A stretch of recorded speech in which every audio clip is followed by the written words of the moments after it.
local live news coverage. This is NewsCenter 5. Coverage you can count on. He was minutes away from boarding a flight at Logan Airport when a gun like this was confiscated from an Andover man's baggage. Good evening, everyone. That gun was confiscated this morning, and it was loaded. But the man under arrest says it's all a misunderstanding. Steve Sprague has our local live coverage at Logan tonight. Steve? Well, Liz, that passenger says he had no idea the gun was in his luggage, but it doesn't matter. He's going to be charged anyhow. Meanwhile, officials say his arrest shows the system works just fine. But tonight, some passengers we spoke with say they think the system could work even better. The morning rush was in full swing when the Transportation Security Agency screeners at U.S. Air noticed something amiss on the monitor of their X-ray screening machine. Inside one passenger's carry-on luggage, there appeared to be the image of a handgun. When they checked the bag, they found a Glock 27 pistol similar to this one. State police discovered that Glock was fully loaded. 30-year-old John Chen of Andover told police he just forgot the gun was in his bag when he tried to board a flight for a business trip to Buffalo. Despite the fact that he was properly licensed to carry that gun, he was arrested for possessing a concealed weapon in the secure area of an airport. And tonight, some passengers said they worried that a gun like that might not have been detected elsewhere. Traveling a fair amount, it seems to have loosened up quite a bit, although, you know, it depends on the airport, I guess. Logan, I feel safer than, say, like Philadelphia. Others say security needs to be ramped up even more. I feel a lot less secure, actually. I'm really afraid of suicide bombers, to be honest. I don't think they really check for bombs. They don't check my coats or anything. I think it's ridiculous. Meanwhile, the man who owned the gun never did make it to his business trip to Buffalo. Instead, he spent the day in court dealing with the gun charge. Live from Logan, I'm Steve Sprague, NewsCenter 5 tonight. Anthony? All right, Steve, thank you. The man formerly known as singer Cat Stevens is on a plane back to London tonight. It ends a bizarre 24-hour period in which Yusuf Islam's international flight was diverted to Maine. He was driven to Logan Airport, flown to Washington, D.C., and then deported. Yusuf Islam was flown from Boston to Washington today and then placed on a plane to London. Government officials won't say why the once popular singer is now on the no-fly list, other than to cite intelligence that heightens their concern. Islam was on a London to Washington flight that was diverted to Maine last night after his name was cross-checked to the list. The then Cat Stevens became a Muslim 25 years ago, and U.S. officials claim he has supported terrorists, including those involved in the 1993 World Trade Center attack. A London-based cleric disagrees. Honestly, to call Yusuf Islam terrorist is like if you said Mother Teresa was terrorist, because he is no terrorist whatsoever. U.S. Muslim leaders want an explanation. There's no process. There's no recourse. It's just, this is what we've decided. We don't have to tell you why we've decided. Some on Islam's Boston flight felt the U.S. had done the right thing. Well, this country has been under enough tension and enough threats that it's perfectly reasonable to be as cautious as possible. Now, since 9/11, Yusuf Islam has denounced terrorism, and as recently as May, he met with White House officials in Washington to talk about philanthropic work. Homeland Security officials will not say what has changed since then. Liz? Anthony, new at 11, police say speeding led to a deadly car crash in Bourne. This SUV rolled over on Route 6 late this afternoon, killing the driver. Police say she was going too fast and lost control. They're not releasing her name. A passenger in the truck was flown to the hospital with life-threatening injuries. Tonight, Tropical Storm Jean is once again a hurricane, and the death toll she left behind in Haiti is rising dramatically. More than 1,000 have already lost their lives, and that number could still double. Now, Jean could strike the storm-weary southeast coast of the United States as early as this weekend. Harvey, this is unbelievable, this hurricane season. It's been one bizarre season, and it's going to get even more bizarre. Listen to this. Jean is well-organized, 100-mile-per-hour winds, as Liz noted. Here you see it on the satellite imagery. Notice it's now beginning to move back southwestward, and here is the coast of Florida and the southeast coast of the United States. Now, Jean right now is packing 100-mile-per-hour winds, so it is a significant storm.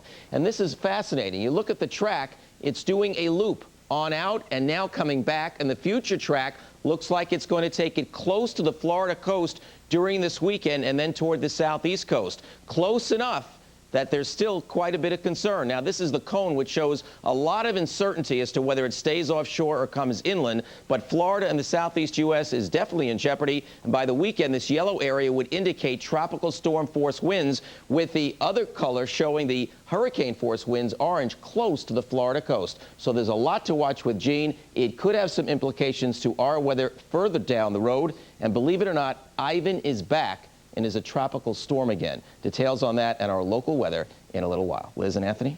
All right, Harvey, thank you. Another video of a hostage in Iraq has appeared on the internet. This time it is a British man pleading for Prime Minister Tony Blair to save his life.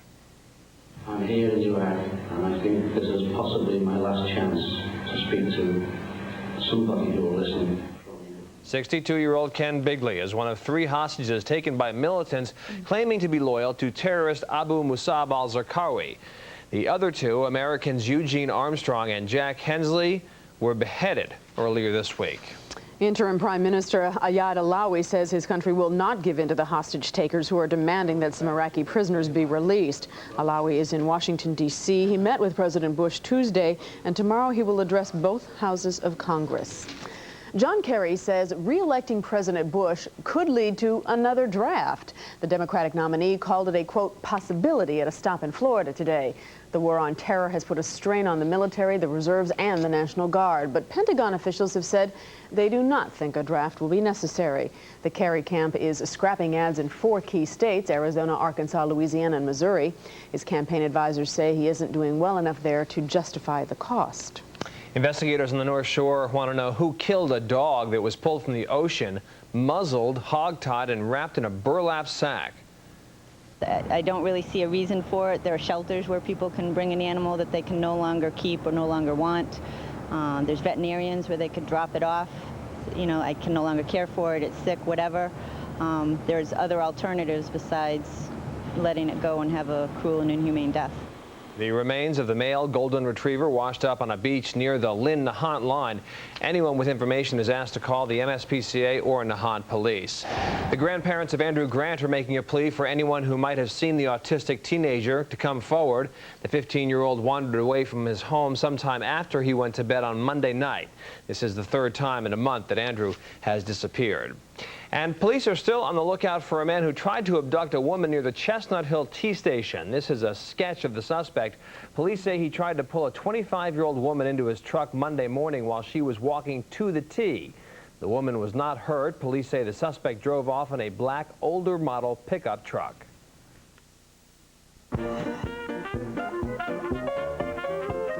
Call them the hottest tickets in town. Seats at the Red Sox-Yankees showdown this weekend at Fenway.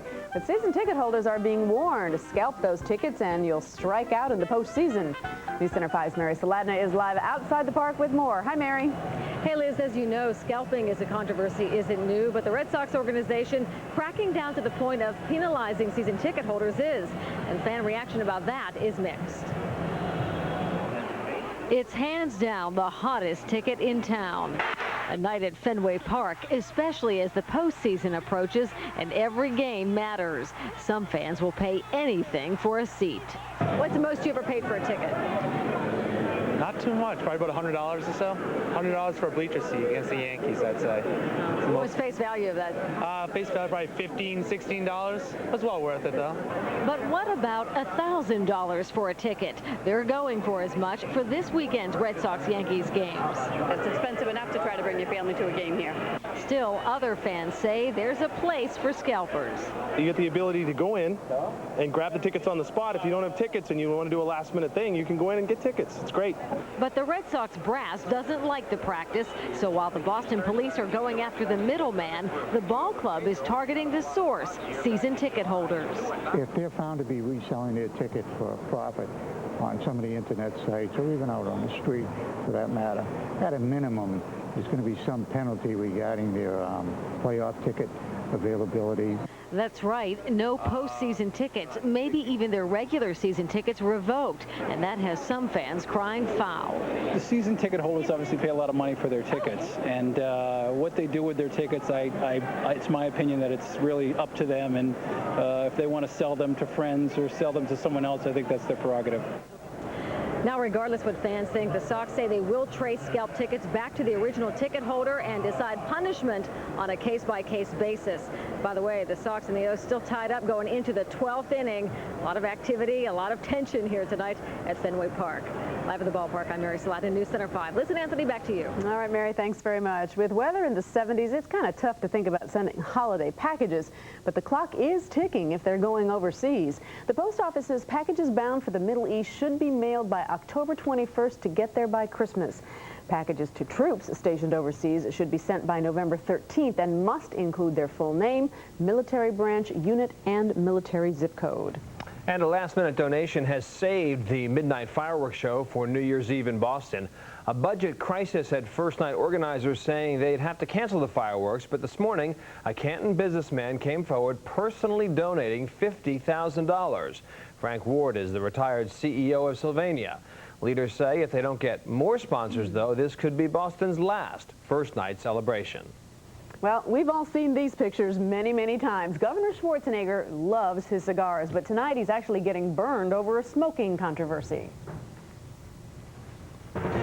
And also new at 11, Kryptonite wants a do-over. The Canton company tries to make good on its bad bike locks. Plus, you're going to have initially lower energy, and apparently it has an effect on brain function. It's the downfall of low-carb diets, missing important vitamins. Heather Unruh takes a closer look at whether special low-carb vitamins are worth the money. And oops, she did it again. Or did she? The latest on Britney's big secret no-license wedding. And it's officially the fall season, but boy, does it feel great so far. We're on a weather-winning streak, and I'll tell you how long it's going to last. Take you all the way through the weekend in just a couple of minutes. You're watching News Center 5 at 11. Local live coverage you can count on.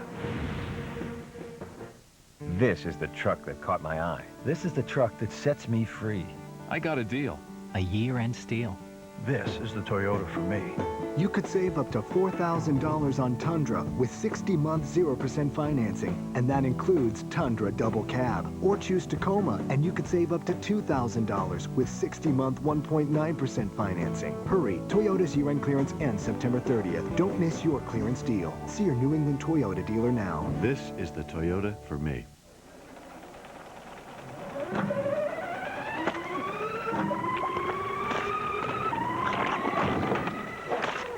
We didn't invent the feeling, just a better way to get it. The 2004 Mazda 6i. All aluminum, 16-valve engine, exceptional road manners, and a meticulously crafted interior. Get all that for $199 a month for 35 months with $825 due at signing and optional 36 payment of $92.06. Find your Mazda dealer at newenglandmazdadealers.com.